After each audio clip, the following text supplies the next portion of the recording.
What's up, guys? This is Greg, and this is Still Pretty Stock.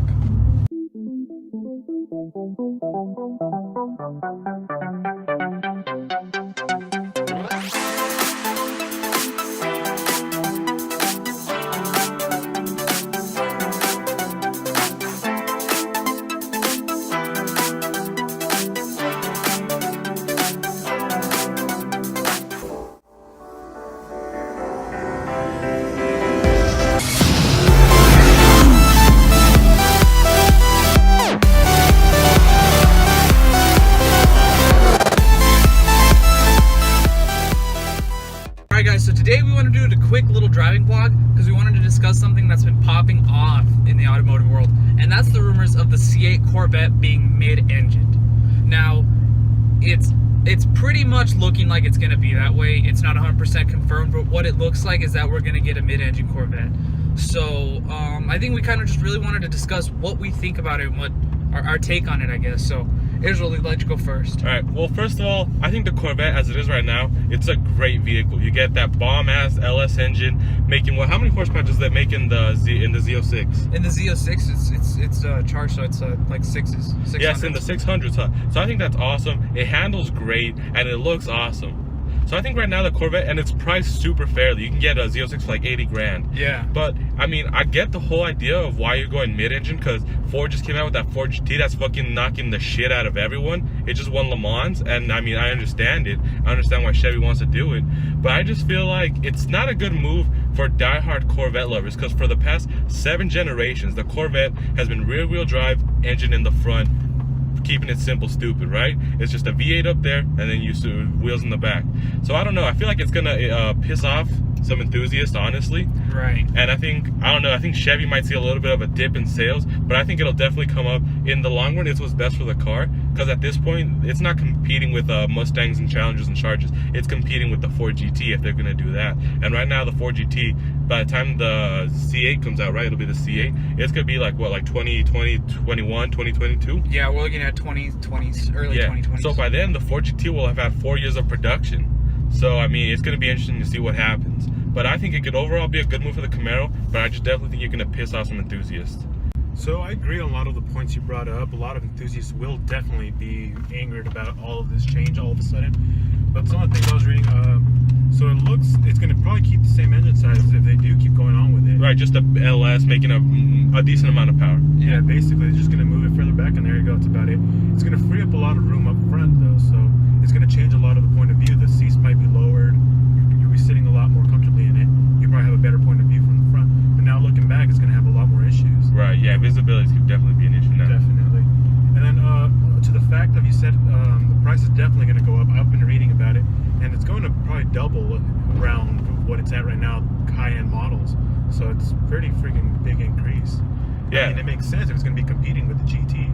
Right. So the price is going to be reasonable if you're looking at it that way. And back to the point you made about the price, if they pull off this Corvette and they do a good job with it and it performs like it should, it's gonna do good as far in the realm that it's in. Because that Ford GT right now, where it's priced out, it's honestly through the roof. Honestly, to get one, I think people are paying like 250 G's. That plus you have to go through an audition. Yeah, an audition. You have to apply to own a Ford GT. So that's what I'm thinking. The Ford GT is still gonna stay on another level, but the the C8 is gonna be sort of like a value. Like, not to like knock the Corvette, but I think it's gonna be sort of like a value GT at about a price point of 150. Because at that price point, you're not gonna really be able to compete with the stuff that the Ford GT is offering, which is a full-on supercar at this point. You know, it's up there with Ferraris and Lambos. But I think definitely the Corvette will be able to punch above its weight class. Definitely. And like all these points taken into account, like, you have to realize that for the car as a Corvette, it's engineered to the point where what else are you going to do with a front engine? Right. Rear-wheel drive muscle. Like, I still consider the Corvette a bit of a muscle car. It's like, that's the other thing with the GT. It's stuck in a gray area that really no other car is. Yeah. Because it could be a muscle car, but then it's also a sports car, but then like it's not enough like muscle car. Like, I love muscle cars, and I personally, I don't consider a muscle car because people aren't out here like doing things that they're not reasonable. It's not reasonably priced like how the Challengers, Chargers, and Vettes and Mustangs are. Right.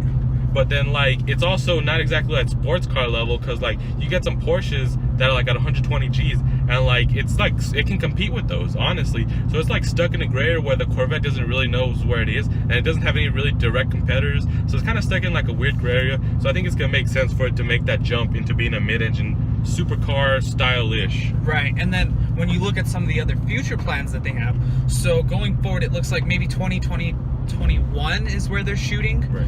For On that this. note, Yeah. so when I was reading of the article, they were expecting him as soon as next year. Do you think that's incorrect? No. No, I expect probably an announcement by next year, but we're not going to see production and sales until yeah, 2020. The Grand Sport's coming out next year. Because the Grand Sport, yes, debuts True. next year, Yeah. and that's the last package I think we're gonna get. We might get a Z21 of this last production model, I think, because they were deciding, do we do a Z21 or do we just jump to C8? Right. And I think maybe we'll get a Z21 while we're waiting, but more than likely it'll be a little add-on package to the Grand Sport, or Right. like a Grand Sport style. Right. But overall, the C8 is where we're going next. Right. And they're looking, okay, so 2020, 2021 is where we're gonna get the C8.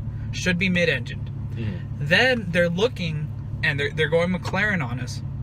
They're looking at a smaller engine, probably turbocharged, Right. with an electrical engine to boost. Oh, okay. Four-wheel Yeah. power. I definitely read that about Yeah, that's gonna be because all-wheel I was just drive. about to ask you about that. Because Yeah. I love Fords. I mean, I do own a Chevy, but I love Fords. And when Ford came back with the new GT, instead of going, balls out with giant V8 supercharged like how the old GT was, they decided to go with an EcoBoost V6, which did piss off a lot of people, but it's a great engine. Yeah. So I was wondering, would the new mid-engine Vette keep like the old recipe of the classic Vette and just put a big Right. V8 in it, Well, or would they downsize and go, forced induction? Right, and the first C8 models are going to be huge V8. It's Right, going to be LS, it's going to be an 6.2, LS. something like that. Yeah, Definitely but gonna be on then that. as they move forward, they want to go to split electric power. Right. And it's going to start, I feel like, and that's the thing with the Vette. It's like, okay, one, they need to do more SS production because that is a sleeper muscle Right. sedan. The Camaro's pretty much owned their muscle, so it Right. does push that Corvette out of they're starting to get it out of its gray area in Yeah, the sports car. I definitely agree with that. The Vette's pushing the Camaro's Camaro's pushing the Vette out of the muscle car Chevy market. Yeah, because the ZL1, the Z720, Yeah, Z20. The base SS is a great car. yeah, so the Camaro's it's becoming Chevy's muscle. Yeah. And so what they need is this is their sports car, and as they push into this realm of splitting the Right. engine, it's getting into supercar. Like Yeah. like as it is, a lot of people consider it a supercar, Right. but it's gonna get much further up there. Right. It's gonna have all the bells and whistles that you'd come to expect nowadays from a modern supercar. Right? I mean, it's not gonna be a hypercar by Right, any yeah. means, but it's definitely going to be a much different Corvette from what we know. Yeah. It should be interesting to see, because I feel like, I mean, I don't want to like be a hater or anything, but enthusiasts are definitely gonna be upset about it. You're gonna get all because about 2021, you're gonna still have a lot of baby boomers around. They're gonna look at that and they're just gonna be totally pissed off about it. Like, I understand why, and as a guy that loves Corvettes, I get it. Right. Like, it's an American thing, front engine, rear wheel drive. Exactly. That's what we do, and the European style isn't us. But you guys, the new Corvettes are our answer to European sports cars. Exactly. Like, we have the ACR, but that's an exclusive. But anybody can go from base model 45, 50 grand up to 80 grand for a Z06 and go buy a Corvette. Exactly. Like, that's the thing, is like we offer that kind of car at that kind of price, and it's competing with European sports cars. Yeah, definitely. And we need to make sure that the American sports car remains in the world, in the automotive world. It's like, if it doesn't happen, the Corvette's still going to be the everyman's car. Yeah, because I think that's where it's really been. Yeah. Because I'd say going back to like the C5 and the C6, they were really like, it's just an intermediary car. Yeah. You're kind of like, all right, I want to get into the sports car market.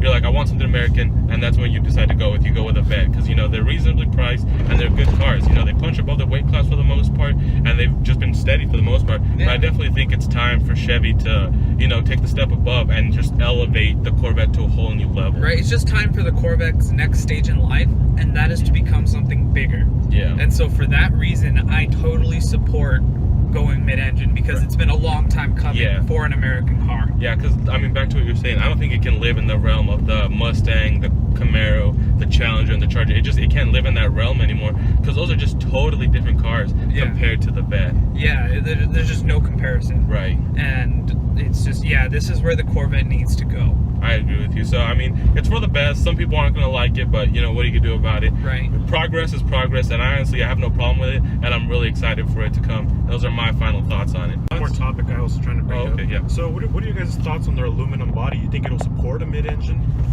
I definitely think it'll be fine because, I mean, a lot of, like, European supercars, they definitely incorporate a lot of aluminum in there. Right. Yeah, I mean, at the end of the day, you're trying to keep your stuff as lightweight as possible. Right. Sure, I could see the introduction of more carbon fiber to the body, but that's also going to raise the price. Yeah. I feel like they're going to probably do that with the doors, since right now they're just fiberglass doors. They might replace those two carbon fiber doors. Yeah, but then we also, carbon fiber gets more into the realm of hypercar, and that's when you start really caring about weight. So either way, I'm excited to see how well that they do of a weight distribution. Yeah, should definitely. The handling is going to be a lot better, and the Z06 is already handled great, but I'm excited to see how a mid-engine handles so much better. It'll definitely be cool to see a Vet with that kind of, you know, just positioning with the engine and everything, how it'll affect the handling. So I'm excited for it. It's definitely going to change a lot of things to the current Vet, so I guess we'll have to just wait and see it. It's exciting. It's an exciting time right now to be a car guy. Pretty much. So guys, new age for American cars. What do you think? Let us know in the comments below. Please like and subscribe, and make sure to check out our other videos, and we'll catch you on the next one. See you later, guys. Peace. See you around.